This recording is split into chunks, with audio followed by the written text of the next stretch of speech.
Hey guys, Livy here. Welcome back to the channel. It is Sunday and it is 4 o'clock in the afternoon.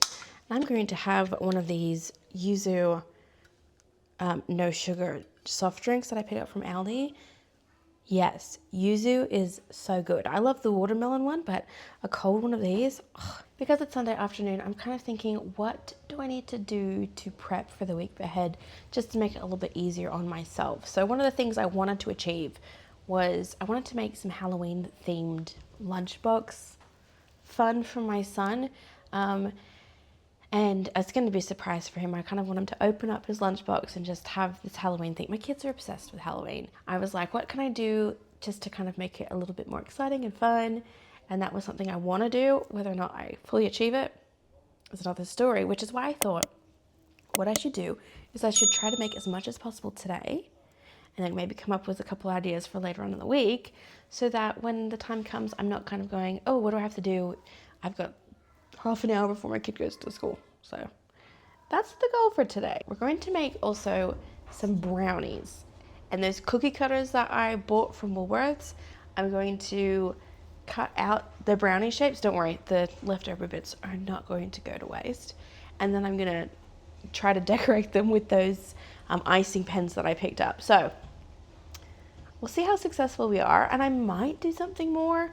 Although every time I say that, I never get around to it, but that's kind of how I roll. So I'm just gonna make these brownies, and hopefully it will all turn out great, and my kid will get a kick out of it. This is a recipe from King Arthur Baking, and supposedly it's really quick and easy, and of course I'll link it down below. We're gonna start with our flour, which 120 grams of flour. The next thing that goes in is cocoa powder. Next up we have our granulated sugar, and now we need some table salt, baking powder, 3 large eggs. Now we need some vanilla extract. I'm just gonna mix it. It's time to add in the butter. Yep, and I can hear my baby going, so that's why we're just gonna speed things up. And this doesn't take too long in the oven.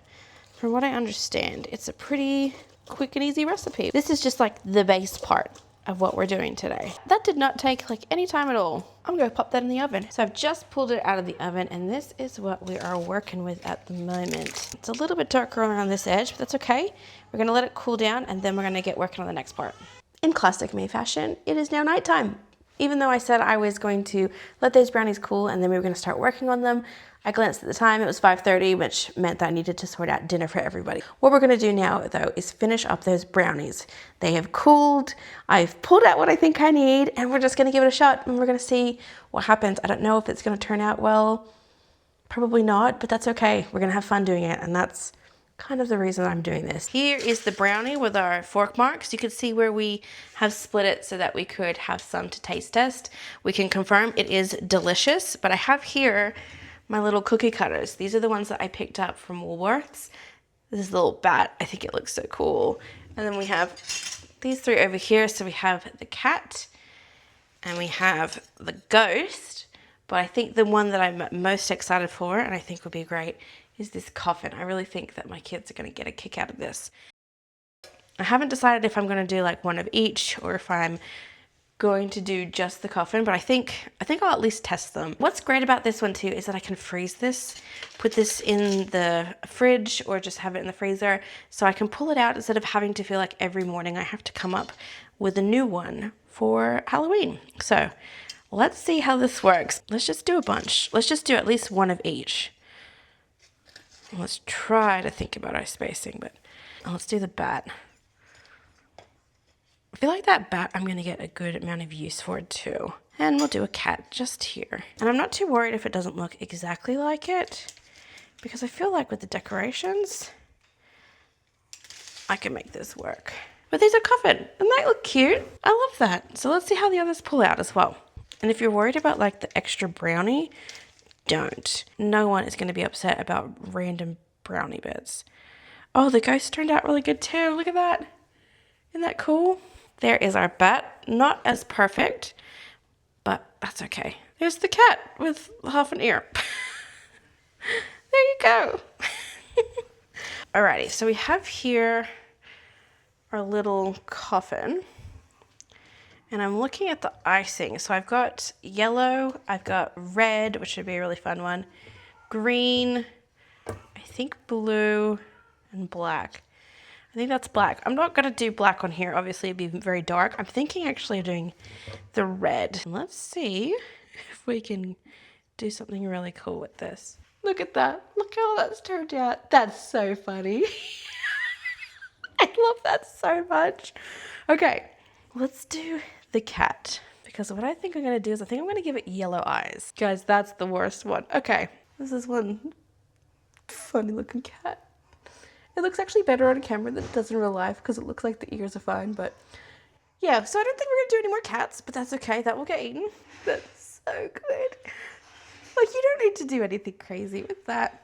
I love that. What am I doing? If you don't have one of these cookie cutters, I think you could totally just like either make a paper and then just kind of cut it, a template, and cut it around it, but I like that I got the pack because I got like I got the ghost, which I still think is hilarious. So what I'm gonna do is I'm not gonna use the exact same color, but I am gonna try and replicate this into all of them because my kids are gonna think this is so cool.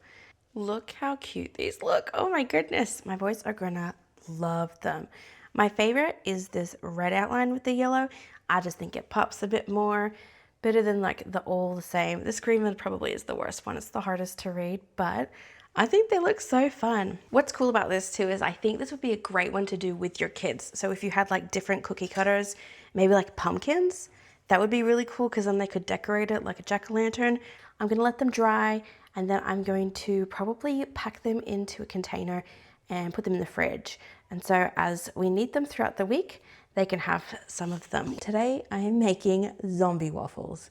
I just came up with the concept myself. I didn't see them online anywhere. I mean, it's not something crazy like green waffles. There's nothing, nothing out there. But the plan is to make like a cream cheese, strawberry inspired like topping to go with it, maybe maple flavored, trying to use a bit more natural flavoring than sugar.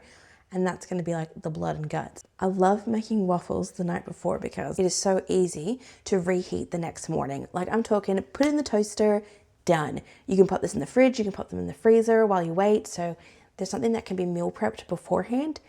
Perfect. So I don't have to wake up early tomorrow morning and try and juggle waffles and making sure that everybody has a waffle at the same time while still going through the batter. That's the worst part about like pancakes and waffles when you're doing them.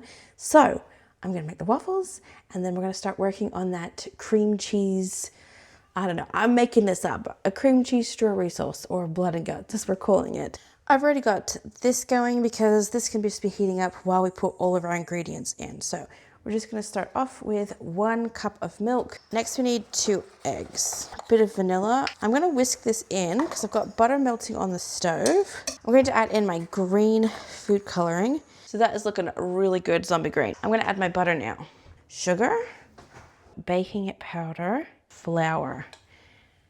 Have a look at that. Look how just gorgeous green that is. I'm pretty happy with that color. We'll see how it cooks up. So we're gonna go and start our first batch. Even though I've made the waffles dairy-free, I'm not gonna do this next part dairy-free. I don't have dairy-free cream cheese to begin with, and I don't think this is something that my husband's particularly gonna be interested in. Part of the reason I'm doing this cream cheese thing is because I had cream cheese that needed to be used up. I'm going to actually chop up some strawberries and then I'm going to kind of put that on the stove so it can kind of condense and mush down and get all that strawberry goodness and whatever else it needs to do. And then I am going to start whipping up my cream cheese and a little bit of yogurt, a bit of Greek yogurt. And if I need to sweeten it, I'm probably going to use maple syrup. And we're just gonna see what happens. As you can see here, the waffles are turning out really nice. It's kind of got this bit of a brown spot here from where it's cooked, but I don't actually mind it. The green has kind of muted, become a little bit more mint colored, but I think the effect is still kind of there. There's something that looks a little bit off about it, and so my kids are totally gonna be into this. The strawberries aren't perfectly cooled, but I'm gonna add it anyway, and we're just gonna pour that in.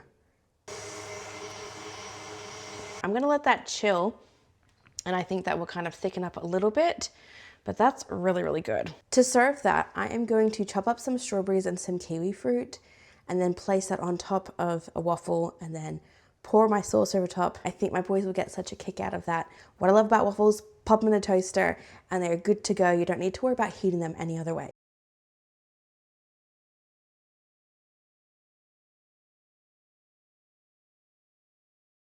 Yeah, that's really yum. My kids are gonna love that. I also like the fact that even though it's pretty sweet, it's not like sweetened by anything crazy. I think there's that bit of sugar, which I'm assuming just browns the waffles more than adds a sweetness to the waffles themselves, but it's fruity, it's delicious, and it looks like a mess. And let's see if I can show you what the inside of this waffle actually looks like, because it turns out really green. That's a winner. My rest in peace coffin brownies were a winner too. My son took them to school and all the other kids were like, "Where'd your mum buy them? We want to get them." Your mum didn't buy them, she made them. You're welcome. I'm going to stand here and just devour this one because it's delicious, but I really appreciate you guys watching this video. Make sure to like this video too and comment down below any Halloween things that you guys do that are probably the best parts of Halloween. It's not super big in Australia, but it's really starting to build, and I want to incorporate like the really fun, wholesome parts of Halloween into my life with my family. And I'd love to hear what your guys' traditions are. Otherwise, guys, make sure that you're subscribed. I have more videos always coming out. I'm posting pretty consistently now, and I would love for you guys to join the journey and make sure that you get notifications every time a new video comes up. But really appreciate it, guys, and I will catch you on the next one. Bye.